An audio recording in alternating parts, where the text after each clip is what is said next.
Welcome to my channel. আমি অনিশা। তো আমি এখন যাচ্ছি, আমাদের এখানে একটা মহাপ্রভু আশ্রম আছে। তো আজকে নতুন করে উদ্বোধন হচ্ছে। আগে একটা পুরনো মন্দির ছিল, সেই মন্দিরটাকেই ভেঙে আবার নতুন করে করা হচ্ছে। তো তার জন্য সেখানে যাচ্ছি। গীতা পাঠ চলছে এখন, তোমরা হয়তো শুনতেও পাচ্ছ। এই যে ধূপ মোমবাতি নিয়েছি, চলো তোমাদের ওখানে গিয়ে দেখাবো। এই হচ্ছে সেই মন্দির। ওই যে সাদা রঙের বিল্ডিংটা দেখতে পাচ্ছ, ওটাই নতুন করে তৈরি হয়েছে। আর গেটটা এখনো পুরনোই রয়ে গেছে, এটাও পরে আবার নতুন করে তৈরি করবে। আমি যখন ওখানে গিয়ে পৌঁছালাম ততক্ষণে রাধা মাধবকে নতুন মন্দিরে প্রতিষ্ঠান করা হয়ে গেছে।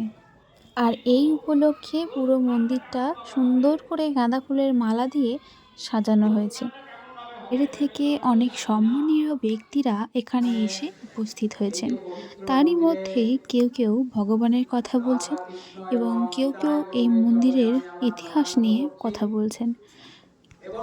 এখানে অনেক সবজি রাখা রয়েছে, যেগুলো মৎস্যবের জন্য রাখা আছে।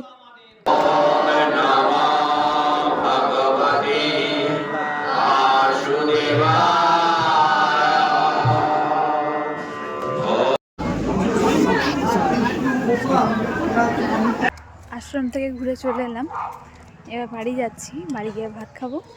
ভিডিওটা এই পর্যন্ত, আবার অন্য কোনো ভিডিওতে দেখা হচ্ছে।